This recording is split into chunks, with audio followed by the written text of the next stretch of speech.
Good morning! This is Bill from Curious Cars and Autohaus of Naples on a miserable, muggy, shitty Florida Tuesday. You know, it really is bad. It's worse than I remember. I haven't done a video in a little while. There's a story behind that. It's been a couple of weeks, a little bit more, and here I am now. And, you know, the weather it's just bad. We're already past Easter, so season is officially over. The temperature is getting hotter and hotter, the days are getting longer, and we have 3 to 5 months of absolute misery before any sign of good weather returns. And, you know, I'd like to say that I've resigned myself to it, but I really haven't. I know it's just not going to be a good season, and I'm just going to be... Anyway, let's move on from there. So it's been a couple of weeks since I did a video. There's a story behind that. I had to go up to St. Augustine with my lady friend, not for anything relating to us. One of her friends had some sort of a medical issue, and she wanted to visit her in a hospital in Jacksonville. So I thought, you know, what the hell, we'll get a hotel in St. Augustine. I've always liked that town, oldest city in America. I don't know why I have an affinity for it, but I do. It's, you know, it's just, to me, it's got just the perfect level of old Florida. In fact, it's the oldest city in the country. And, you know, just enough tourist trappy crap to entertain yourself, and enough genuine proper stuff to, you know, pretend you're intellectually interested. So it's just a fun city to visit. So I went up there, we did that. I thought about checking in, but of course I didn't. And then I caught some kind of a bug up there. You know, I think it was the flu. I had it for a few days. I was going to come back to work. The people at work started crying that I might have COVID, so I went out and got a COVID test. I bought one at Walgreens. Instantly came back negative. I posted the results in our little group text, which that's another story, that group text someday I might get into. But, you know, if anything's going to give you a depression about the state of America, it's the group text at work. But anyway, so the test was negative. I posted the results. They said, oh, no, that test's made in China. I mean, man, you can't find a Buick that's not made in China today. How the hell, where am I going to find the COVID test that's made in Peoria? You know, it just isn't out there. It's, you know, this is just not what's going on. So I stayed out a few more days, and what's interesting enough is the snowflakes at work were all fine with it. They had no issues at all. It was the older guys, you know, who acted like snowflakes and couldn't stand the thought of somebody coming back to work who, you know, might have some sort of a bug in his recent past, and I just thought it was absolutely pathetic. But anyway, I'm back now. I've started to do cars again. I grabbed this one because it was ready. I know that, look, I've done one of these cars not that long ago, a little over a year. I want to say it was an 06 Vanden Plas Jaguar. So it really is redundant doing this. I probably shouldn't be, but you know, the hell with it. I haven't done a video in over 2 weeks. This thing's ready. I'm going to grab it and do it because, frankly, I just like these cars. And we'll take a different tact in this video. The approach in the last video was whether or not they make great used cars for people on a budget. And frankly, I think they do, and I still think they do. And this car directly fits into that belief. So we're going to go with that. So we're going to dive right into this. I'm not even going to get into the animals. You know, I hear birds behind me. They're obviously a little bit menacing, but I'm going to ignore them and keep going forward. Deers, rabbits, goats, any of that shit I haven't seen, and that's fine. So we're just going to keep moving forward like nothing's happening, and there isn't some big, ugly bird right behind my back ready to pry its beak into my spinal cord. This is an X350 Jaguar XJ. More correctly, it's an X358, which came after the facelift in 2007. And it's only the third generation of Jaguar XJ, a car that dates back to the truly the late 60s. The first XJs, there were 3 different series of, and that's what they called them, the Series 1, the Series 2, and the Series 3, and they were amongst my favorite cars. I have a soft spot for Jaguar, and I always have, and I think a lot of people do. I don't think that's unique to me. Certainly not even close. Jaguar is one of those marques that, despite all of its multiple failings, much negative history on top of its interesting history, it does generate a lot of fans, and I think I'm not alone in saying that. So then after the XJ, the first Series 1, 2, 3 came the Jaguar XJ 40, which sort of marked the beginning of Ford's involvement. And then this third generation, the X350, came out, and I think they really knocked it out of the park. It has an all-aluminum monocoque. Yeah, an all-aluminum monocoque, which is 40% lighter and 50% stiffer than its predecessor. And oh God, to be 18 again, even if just for a weekend. But anyway, the aluminum body shell was the big story of this car. It represented a huge investment by Ford, of course, the parent company of Jaguar. And it used, if Ford wanted Jaguar to become very competitive with Mercedes and BMW, become a viable competitor to it instead of just something that was neat and sold a few cars. They really wanted Jaguar to be part of that group. And this car was going to be the true beginning of that. And they therefore put a ton of money into developing this thing. And they came up with this aluminum bonded and riveted. It had never been done before in mass production. It represented a ton of investment. And at the same time, it paid homage to Jaguar's use of aluminum in the past. The very famous XK120 heavily relied on aluminum. The racing C and D types also relied on aluminum. And of course, the iconic E-Type had quite a few aluminum body panels and an aluminum frame. So Jaguar was no stranger to aluminum over the years. And Ford took that and turned it into something more modern and more fascinating. And in fact, the financial crisis would hit shortly after this car was designed and being built for a while. And Ford ended up selling Jaguar to Tata Motors, an Indian company, which has some repercussions for England, a little bit of revenge for colonialism there. But their most iconic brand ends up being in the hands of the Indians. But anyway, when when Ford sold Jaguar to Tata, they kept this technology. They didn't pass it on. They kept the aluminum monocoque stuff for themselves. So it was a pretty big deal. But it's the rigidity and lightness of that which makes these cars just a little bit magical. Even the long wheelbase models like this one, this is a Vanden Plas, another word I like saying, it's stretched a full 5 inches beyond what it was designed for.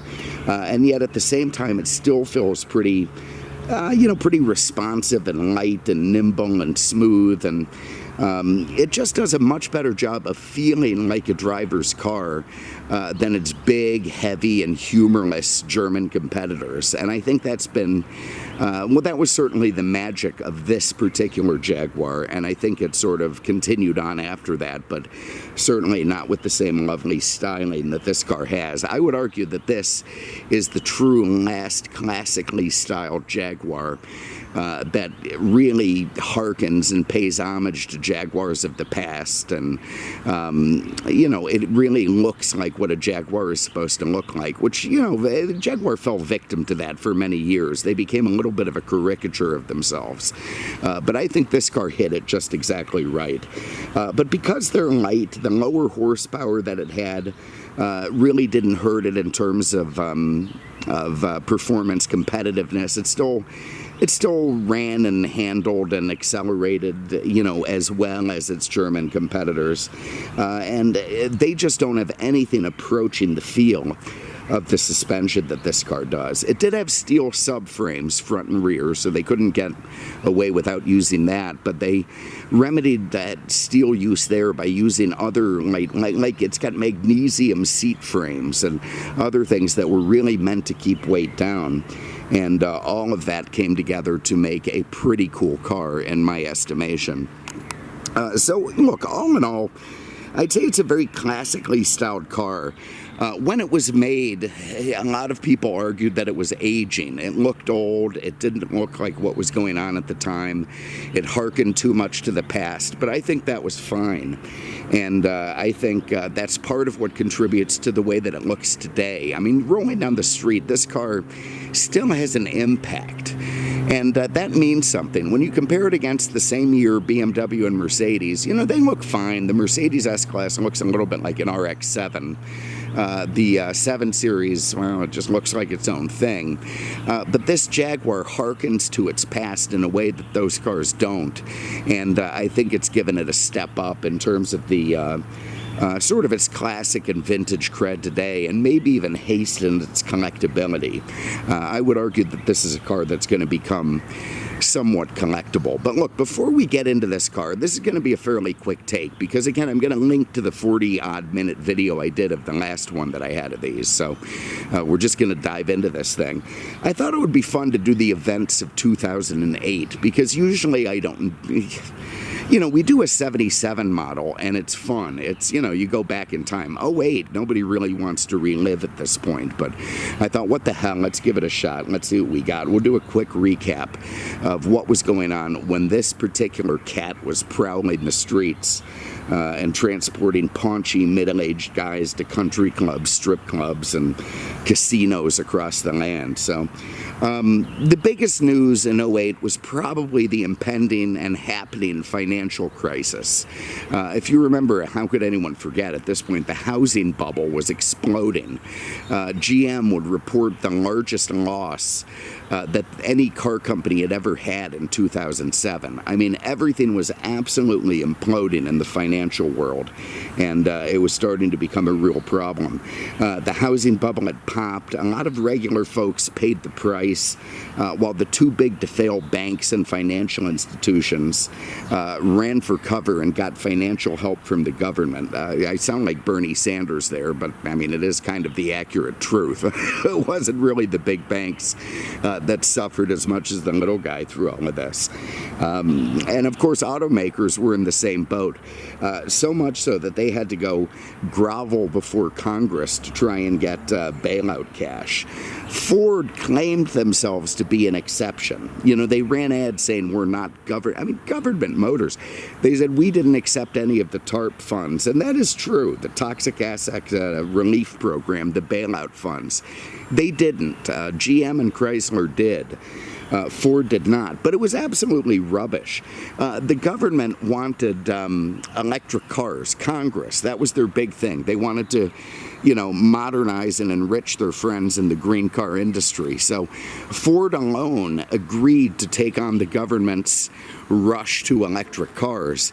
And as such, they got bailout money, but it wasn't through the TARP program. So even though they got basically the same or more that the other companies got, it wasn't part of TARP. It was part of other government programs, and Ford really played that up in their advertising and shtick, and they had the nerve to call GM Government Motors.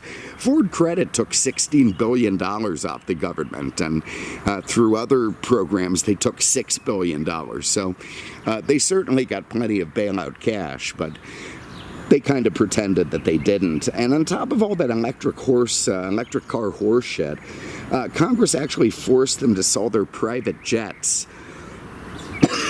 Excuse me, as part of the groveling. And I mean, that's one of those stupid, feel-good, sanctimonious crap kind of things that means absolutely nothing, but looks good in a press release. And I can promise you, nobody in the government gave up their G5s or, you know, Global Expresses. They were still flying around on jets.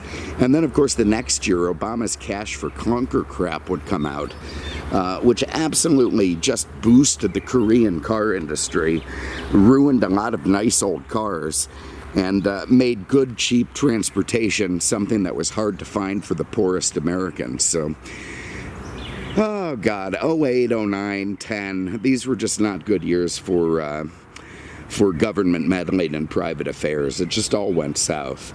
So I'm very happy to move on from that. Speaking of Obama, Barack Obama, he kind of hilariously overcame Hillary Clinton. That was kind of an ugly thing going on in the Democratic primary then. And then eventually beat John McCain in November of '08 to assume the presidency. And I thought that was mediocre at the time until, today rolls around and I understand what mediocre really is. Also in '08, the government okayed food sales derived from cloned animals, which just seems strange and weird and unpleasant. And I was sorry to read that. I didn't know it actually went on. And frankly, it gave me the creeps a little bit. The war in Iraq was still going along, if you remember all of that. By the time '08 was here, it had cost like $3 trillion, which was enough to buy every man, woman, and child in the U.S. and Iraq a 6-year-old Cadillac. And frankly, if they had done that instead of doing a war, if they just bought everybody a 6-year-old Cadillac, it probably would have ended all the hostilities on the spot as people were just sitting there sort of scratching their heads and looking at their Eldorados. But who knows? In Cuba, Fidel Castro steps down as president after almost 50 years of winning fair and free elections. There was an earthquake in China that left 60,000 people dead and a bunch more homeless. Movies, you had The Dark Knight. You had Taken, which my girlfriend has some strange affinity for. She watches that.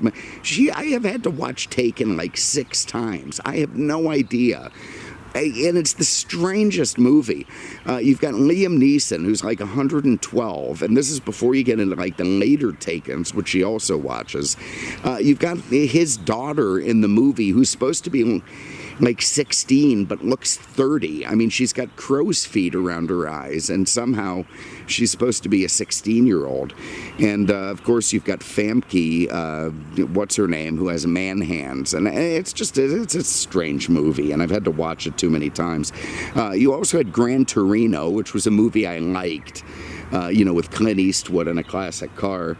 You had Quantum of Solace, another James Bond movie, probably one of the last few we're going to get. The Happening, which was hilariously bad. It had Marky Mark, and he was so strange and weird in it. And it was some kind of nature. The trees were killing us. The trees. And, Look, I have enough troubles with birds. The minute that I have to start worrying about trees, I'm really just going to have to stay indoors, and it's just not going to work at all. And also Tropic Thunder, which I thought was a pretty great movie. Music, I looked it up. It just depressed me. I mean, Madonna released like her 714th album. Speaking of crow's feet, somebody named Taylor something sold a lot of albums. There was some guy called Lil Wayne who did something, and some band called Florida that was at #1 for a while, and then Miley Cyrus, and somebody, Miley, and then Britney Spears. They were doing stuff as well. So this was obviously definitely not my era. I didn't recognize many of the songs, and frankly, I was happy to stop researching it. So I'm going to pause it there for a minute. I'm going to get my crap together, and then finally, for the people who came here to see a review of this car, we're going to move on and watch that. So bear with me a minute. We'll come back to it and get directly into this Jaguar. All right, we're back. So look, let's dive directly into this car. The number one thing about it is its impact, its styling. I think it has done a terrific job, Jaguar did, at this point in time, of making a car that harkens to Jaguar's roots while at the same time looking modern, looking stylish, and really holding itself up very well against the competition. If you look at the same year, the '08 Mercedes S550 and the '08 BMW 7 Series, its two most obvious competitors, the Jaguar just looks better. When it pulls up in front of the 5-star hotel, it imparts an elegance that the Mercedes and the BMW just don't have. Yeah, they give the guy who's driving it, a sense of power, and, here comes the chairman of the board and all of that type of stuff. But the Jaguar gives an elegance to its owner, a feeling of richness that those cars just don't do. And at the same time, it did it for a fairly significantly less money. That's partially because, of course, Jaguar wasn't as well funded as those companies and couldn't compete in terms of the cutting-edge technology that those cars had. But what it could do is really build upon its past, really hearken to what makes Jaguars Jaguar, and give people a sense of that. And I think it did that tremendously well. Up front you have the 4 round headlamps, sort of a Jaguar tradition. They did get a bit more sporty in '08. You can see that the grille it has chrome in it. It has that lovely sort of cross-stitched chrome in the split grille with the Jaguar emblem in between. But the chrome is much less pervasive than it was on prior Jaguars, but it still has enough of it to make you realize that it is a Jag. Controversially, it had what people thought was an M3 bumper at the time, and I can't really disagree with them. I mean, the bumper on this car does look like a direct copy of what was on the BMW M3, but I also do think it fits the design and looks nice, and I do like the built-in fog lamps, and I like the way that the lines continue from the headlights swooping back on the hood, again like a classic Jaguar. It's got pretty good looking alloy wheels, can't argue with that. Big manhole discs behind it, which look good. It's got the vents on the side, which are made out of chrome and give it a little bit of chrome that you kind of want on your Jaguar. No chrome around the front window, which is interesting, but you do have big chrome mirrors to make up for that, and plenty of chrome trim around the side windows. Excuse me, there's the remnants of that infection I had. They also did deepen the design. You can see they added sort of a big what do you call it, a rocker panel effect, which sort of made the car look taller. The prior series didn't have what looked like such a substantial side on it.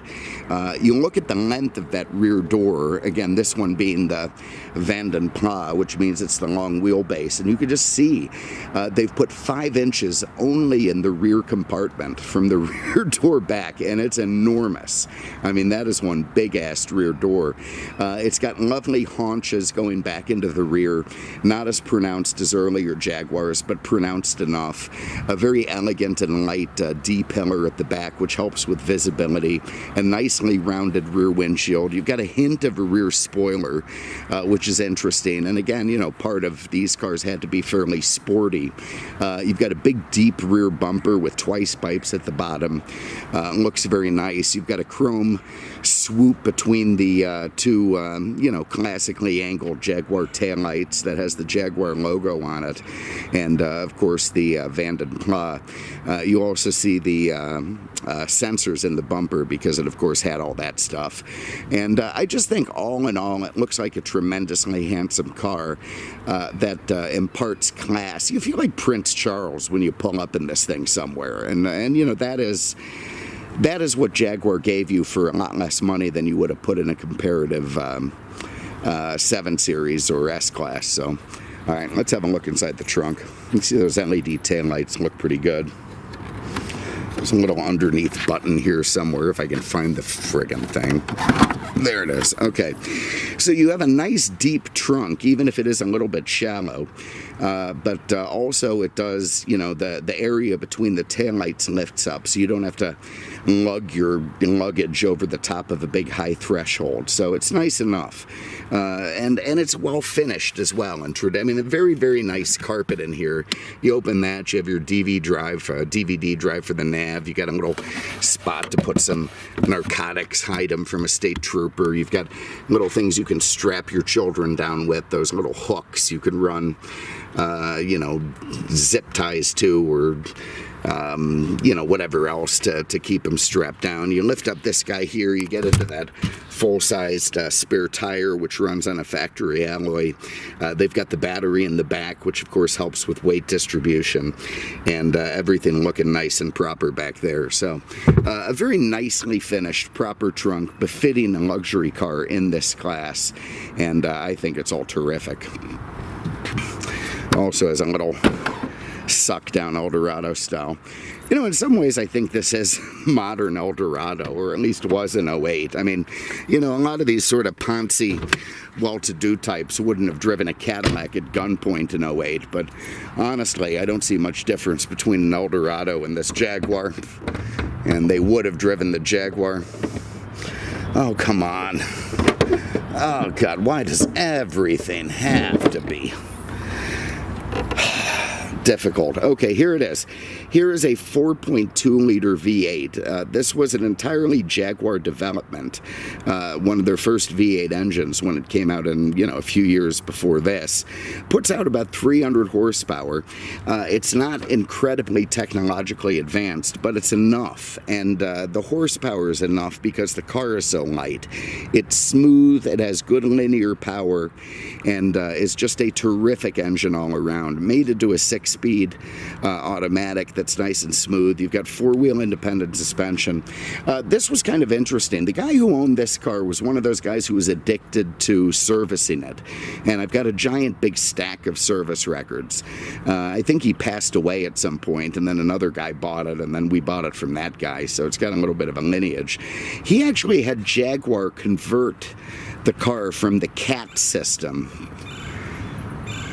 it was a computer-aided something suspension, which was a very fancy air suspension setup, to having basically standard coilovers all the way around. And Jaguar charged him a fortune for that. I thought it was amazing to me that Jaguar actually performed that. I didn't think that's something they would do. I would have thought they wanted to keep their systems intact, but apparently Jaguar will replace your air suspension for you with something more traditional if you don't feel like servicing the air suspension frequently. And you can see that, like the CAT's sensor is just sort of lying here, and now it has a do not open. So it's got a factory Jaguar, you know, non-computerized front suspension system, which is interesting. But anyway, everything looking lovely under the hood, all very well kept and clean and nice. Engines are the one things Dalton seems to be able to detail. He can't do anything else, but he can do that. So there it is, and whatever early problems these V8s had were well sorted out by the time 2008 rolled around, and it was just a good, convenient, proper motor. Doesn't cause too much stress, and that's one of the reasons that I think these cars do make pretty good use. I think they're a ton of car for the money. I mean, these cars sell cheap. Frankly, because of the historical reputation of Jaguar. Jaguar really suffers from a past reputation in an undeserved way, in the same way that Mercedes benefits from a past reputation in a very undeserved way. So for many years, Jaguar has been building cars certainly as reliable as the ones Mercedes or BMW are putting out, but they just don't get credit for it. Nice solid sound. And there you see this giant back door. Absolutely love it. This is a true British limousine. And here's where you get into another strength of the Jaguar, and that is the interior appointments. Again, when you excuse me, when you open up the doors of one of the competitive S or 7 series in this year, you know, it's this sort of somber, dark, European pessimism. You know, even if it's very well crafted and nice, and it just doesn't have the same elegance and feel that this Jaguar has. And that is one of the benefits you got from going for one of these cars, even if you lost out on some of the other technological stuff. I mean, the fit and finish is tremendous. You've got all this lovely soft leather everywhere with the piping. I believe they call this champagne, but I could be off on that. You've got burl wood with Peruvian boxwood, and you know, you've got you get cheap Ford feeling ashtrays, but otherwise it all seems very nice. And this one being a Vanden Plas, you get these true lamb's wool floor mats, which you don't even want to put your feet on, and these very nice burl wood trays, so you can, you know, do whatever you're going to do. You can snort a line of cocaine off there if that's your thing, or you can, you know, field strip and clean your FN57, or, you know, maybe even just have a sandwich and a glass of champagne. But you've got trays in the back anyway. Down here you've got your heated seats and your rear AC vents. You've got a cigarette lighter if that's your thing, and then you've got a 12-volt plug-in if you want to charge something. You also got some oh shit handles up there that are very nicely crafted with leather and chrome and stitching and all the stuff Jaguar should have, and plenty of foot-room, so your Canadians are going to be absolutely chipper back here with no issues at all.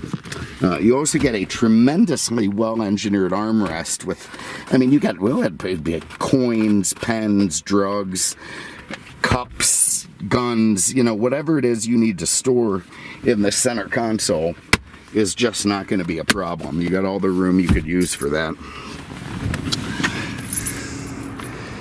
And I tell you what, before I get into the front seat, which I'll give you a little sneak peek here, I'm going to put all my crap in the back so we can just hop in, start it up, and go for a ride. So hold on one moment. Hey, kitty cat. What you got in the bottles? Alright, so let's hop in this thing and see what we got. Again, I love all of the lovely soft leather on the door panels, the contrasting piping, the true burl wood, the little chromy bits. You know, Ford did a tremendous job of maintaining Jaguar's feel while still making it a little bit more mass-produced and feasible to produce. So I give them some credit for that before, of course, they offloaded it to the Indians. You have a nice little map pocket here, probably a good place to stuff your 9mm while you're driving around. The front seats, lovely soft leathers with the perforated inserts, because this does have the hot and cool seats and the piping and, you know, the chrome switches and lovely deep pal carpeting.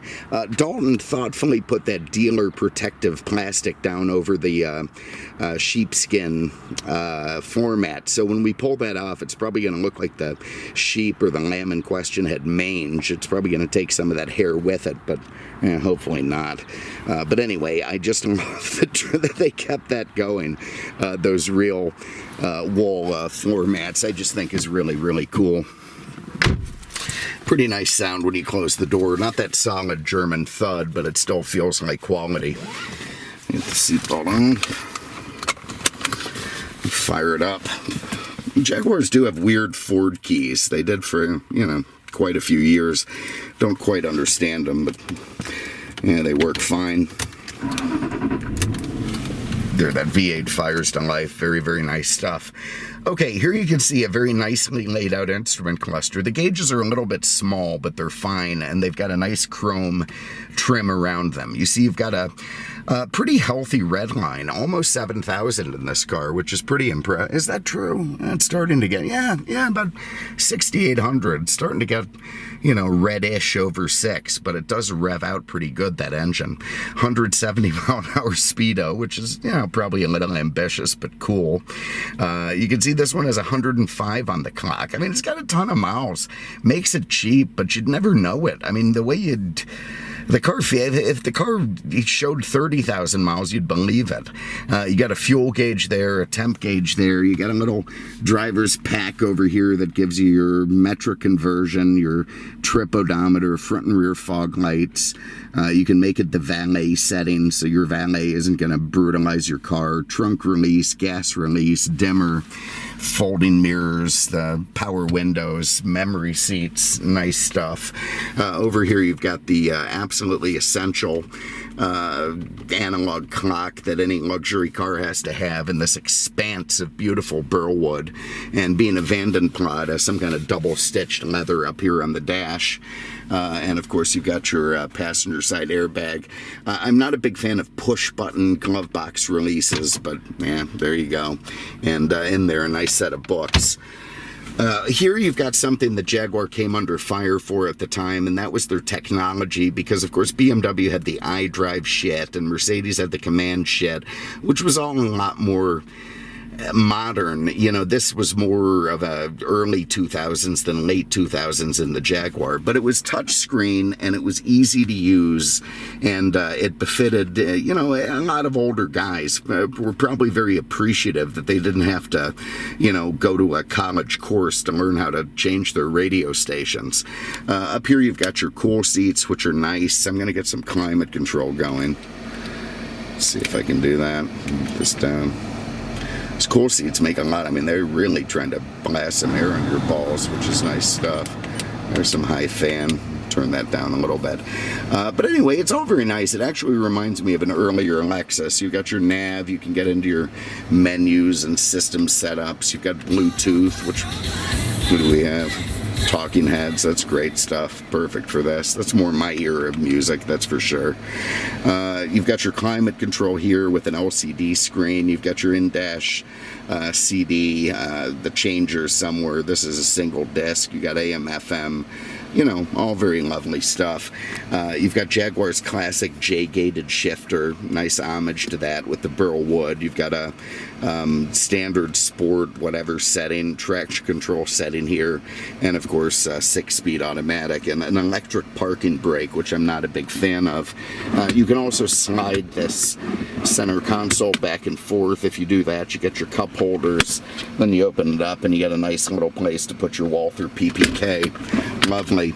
Up here you have a self-dimming mirror. You've got more burl wood to you know, put your Serengeti drivers in. You've got your HomeLink garage door and a nice big power sunroof, which seems to work fine, and uses glass plus a shade, and it's another thing that Dalton didn't bother to clean up, because honestly, why would he? You also do get a proper ashtray in this car with a lighter, which is nice, so not very politically correct. And here you can see the nut job. Some people love to support their local Jaguar dealership, and this guy was one of those, so you can tell he just kept bringing it in for this. And I went through these. None of them are particularly, you know, annoying or you know, oh, the car quit. It was all like I felt a vibration here, or, you know, maybe you guys could charge me a little bit to do something there. So, you know, it's nice when you get a car from a guy who has serviced it to that level. But, God, better him than me, I'll tell you that much. So, all right, let's get this J shifter going. You hear the door locks click, and off we're gonna go. You know, I do challenge anyone to not enjoy looking out the vista of this car with that little power hump in the center, you know, the nice little curvature on either side running into the headlights. It just has a nice look out the front windshield, as a Jaguar should.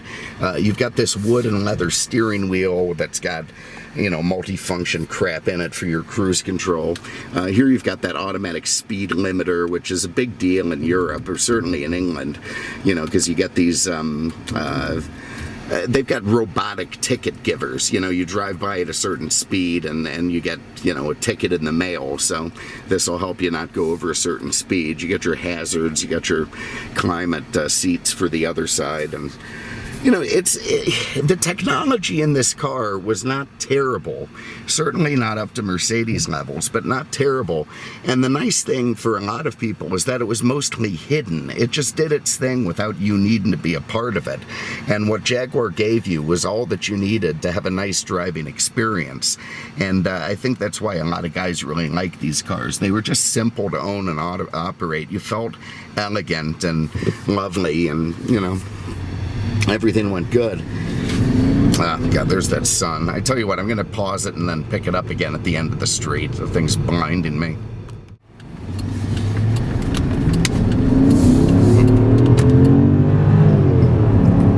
Yeah, you get a really nice, peppy torque curve, very linear power that comes out of that 4.2 liter. Nice and smooth.